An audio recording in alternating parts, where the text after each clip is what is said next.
Welcome back to the Reading and Writing Podcast. My guest today is best-selling novelist Jamie Beck, author of the new novel For All She Knows. Jamie, welcome to the podcast.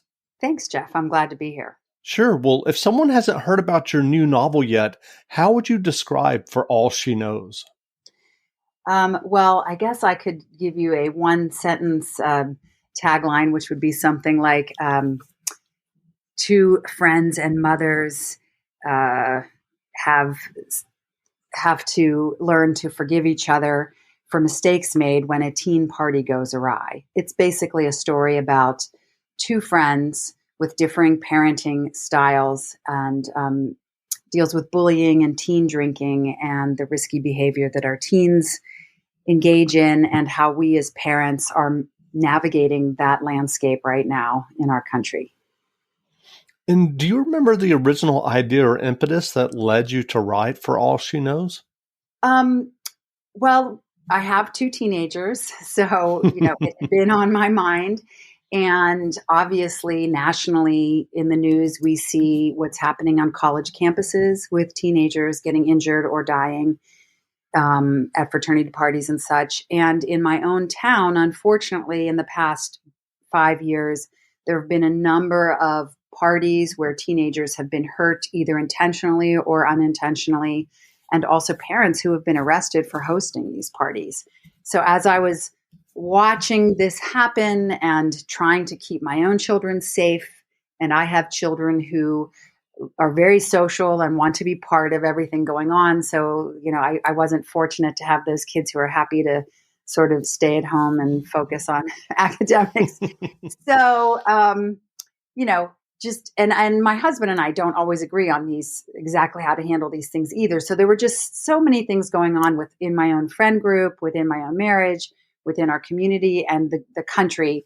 It felt like a conversation that I wanted to start. And so I wrote the book, setting it up so that everyone makes one mistake, but no one person is fully to blame for what happens, so that it's not preachy and it's not, this is the right way and this is the wrong way, but really hoping to start a conversation among parents that we might all gather together and find some way to reduce the risk that our kids face right now. Well, as you mentioned, parenting is such a personal choice. Yes. And decision.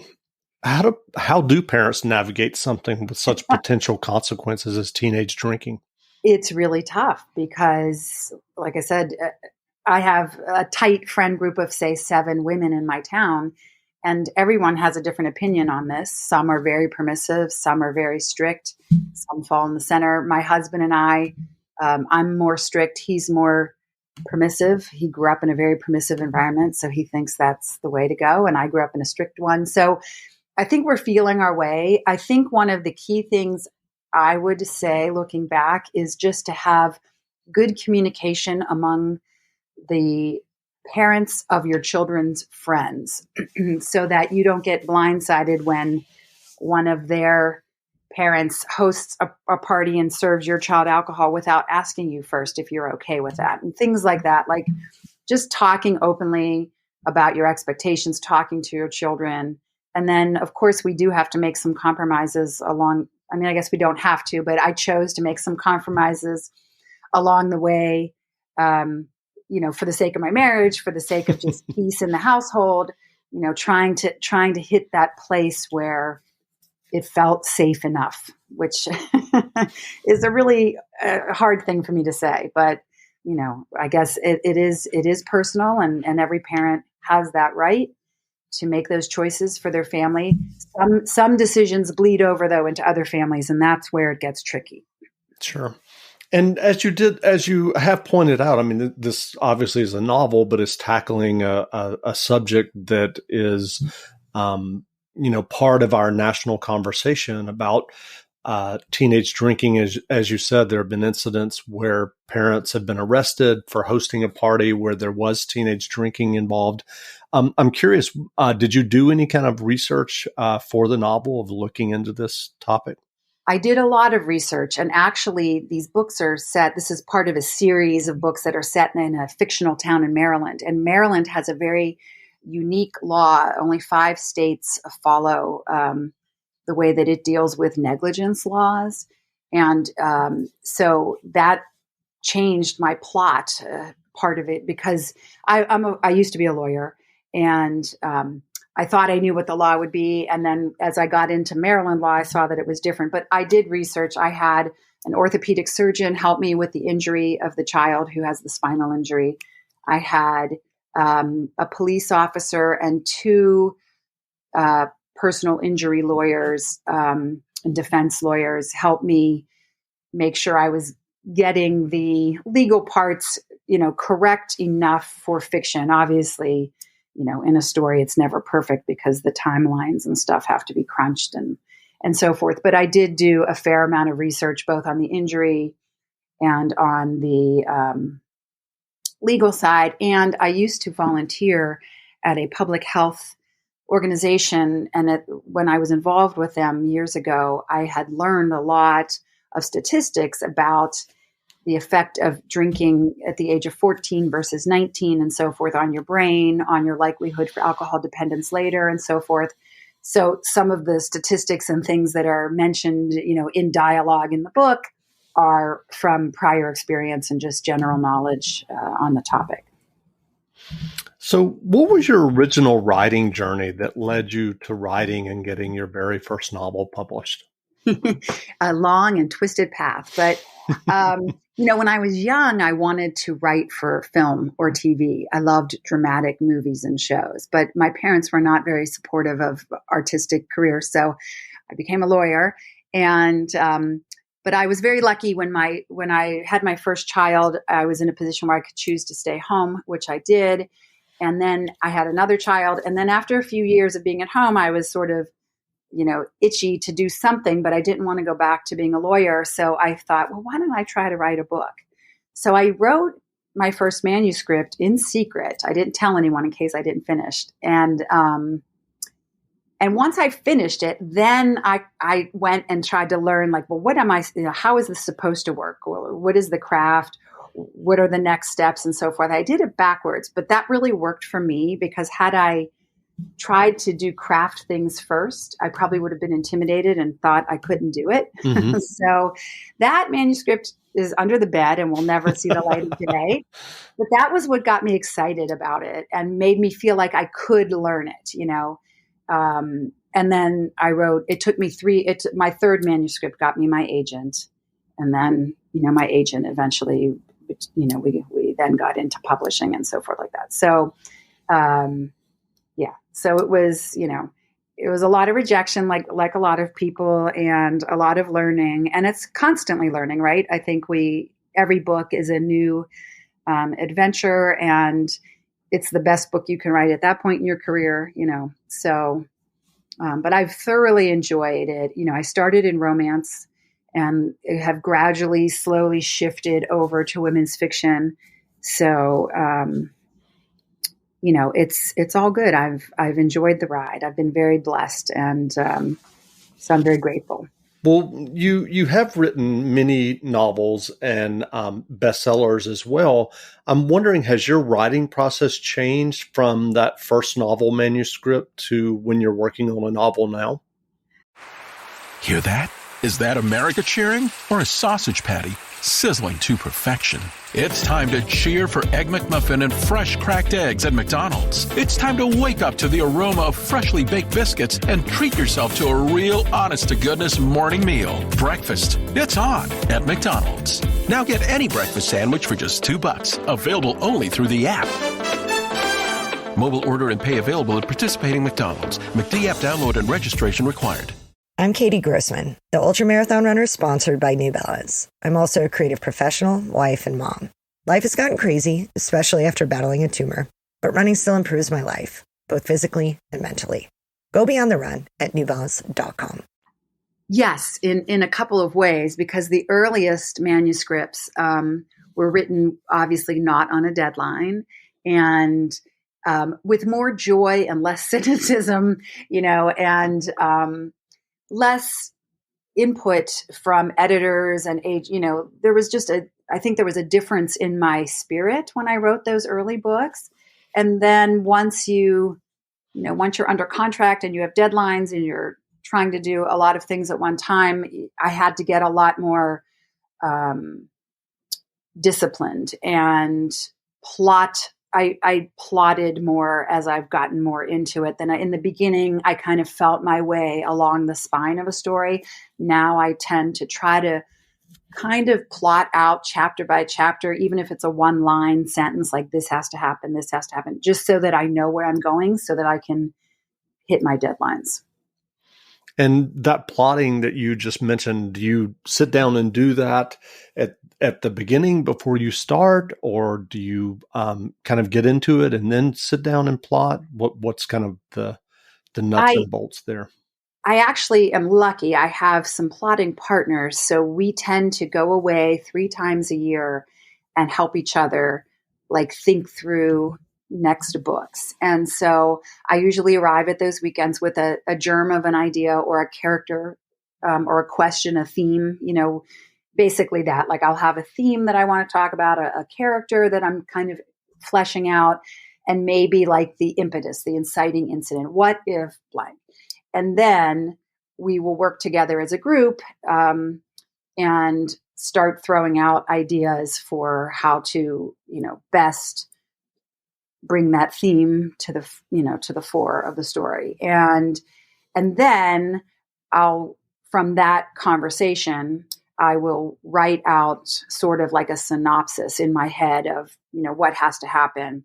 And often though, I'll get 60% into the manuscript and then realize that what we came up with a few months ago doesn't work so well as I've gotten to know the characters better and gotten into the story more. And so I'm not always wedded to it, but at least it gets me in quickly and I can kind of, run towards that finish line with that messy first draft, and everything can be fixed in revisions. So given what you just said, it sounds like when you're kind of in the end stages of finishing up a manuscript, you already have in your mind kind of the plot and you're thinking about the next one. Is that correct? Yes, because usually because we meet frequently enough, I'm, probably finishing a manuscript when I'm already starting to plot the next one. Gotcha. And again, I, at one point in my career was having to write 3 books a year. So I really had no leeway for rest, so I had to always be kind of planning ahead.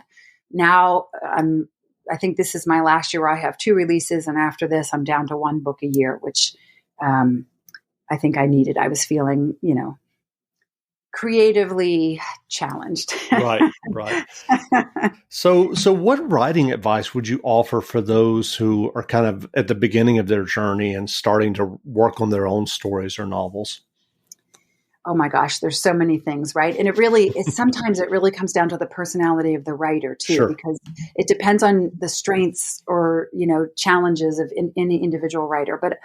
But primarily I would say that everyone can do this. You just have to commit to it. And I would say block out the noise. Don't do it because you think you want to be a bestseller or because you have to do it for the love of the story. I often think that the best books are the books that try to have a theme and don't just rely on tropes or like a big plot twist or, like something about the plot. That's all important. But to me, the books that will resonate the most are the ones that focus on characters and like universal themes that, people relate to. And I would say also, like I said at the beginning, I'm always learning. I never turn down opportunities to go to good workshops, to learn from other writers who are much more skilled than I am. And being polite within the industry, because it's a small industry. And, I've seen some newbies come in and be very kind of arrogant or whatever about their talent. And even if you are super talented, that's great. But, there's just it's just like an office, you wouldn't walk into an office and be rude or be arrogant or whatever. So don't do that either. It's a small universe of writers and it quickly gets around. So Sure. So what novels or nonfiction books have you read recently that you enjoyed? Well, I'm lucky because I get to read a lot of different writers' releases before they come out. So, but one that is out already that I just finished recently, which was a super lovely read. It was called Float Plan, and it's kind of a women's fiction-y romance novel. It's really about grief. The premise is that her fiance committed suicide, and it's almost the year anniversary, and they were supposed to take his boat and sail the Caribbean. So she's going to take this journey on her own. And of course she does that, but she needs help, and she meets a guy. And so the story is about coming out of grief, but it's just, the writing to me is very clean and deliberate. And it was a very uplifting story. So I was in the mood for that. I also just read Barbara O'Neill's upcoming Write My Name Across the Sky, which is a gorgeous women's fiction novel.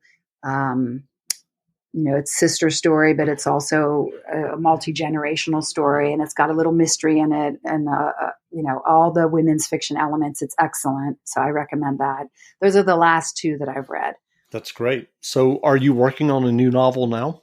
I am. I don't like to talk about them when I'm sort of at this stage, but it's a little bit lighter. My last two books have been kind of heavy topics with teen anxiety and cutting, and then this with the teen drinking injury. And then the book that's coming out in September is slightly lighter, but this one I'm working on, I'm trying to stretch myself and do a little bit of humor, but it's basically two neighbors that are about 15 years age difference. So an empty nester who's trying to take this new young neighbor under her wing, and how that goes wrong. So that's great. It's a little bit fun. Well, where can people find you online if they want to learn more about you and your novels? Everywhere. I have a website, obviously, which is my name, jamiebeck.com. I'm on Facebook at Jamie Beck Books. I'm on Instagram and Twitter at writer Jamie Beck. And those are pretty much where I'm most active. I'm on Goodreads, obviously, and people can follow me on Amazon as well, so they get notices of new releases and so forth. I do recommend a lot of books, so if people like to get recommendations from authors, if they follow me on Goodreads or BookBub, whenever I don't recommend every book I read, but when I like a book, I'll put up a short review and a recommendation. So that's another way to kind of engage. That's great. Well, again, we've been speaking with best-selling writer Jamie Beck, author of the new novel For All She Knows. The novel is on sale now, so go buy a copy. And Jamie, thanks for doing this interview. Sure. Thank you for having me. Great.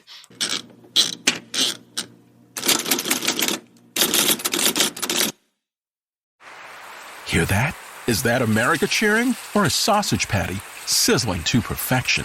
It's time to cheer for Egg McMuffin and fresh cracked eggs at McDonald's. It's time to wake up to the aroma of freshly baked biscuits and treat yourself to a real honest-to-goodness morning meal. Breakfast, it's on at McDonald's. Now get any breakfast sandwich for just $2. Available only through the app. Mobile order and pay available at participating McDonald's. McD app download and registration required. Excited for a road trip? Start it off right with auto coverage from American Family Insurance. J.D. Power ranked us #1 in customer satisfaction with the auto insurance shopping experience among mid-size insurers. Get a quote at amfam.com. American Family Insurance. For J.D. Power 2021 award information, visit jdpower.com/awards. American Family Mutual Insurance Company, SI and its operating companies, 6000 American Parkway, Madison, Wisconsin.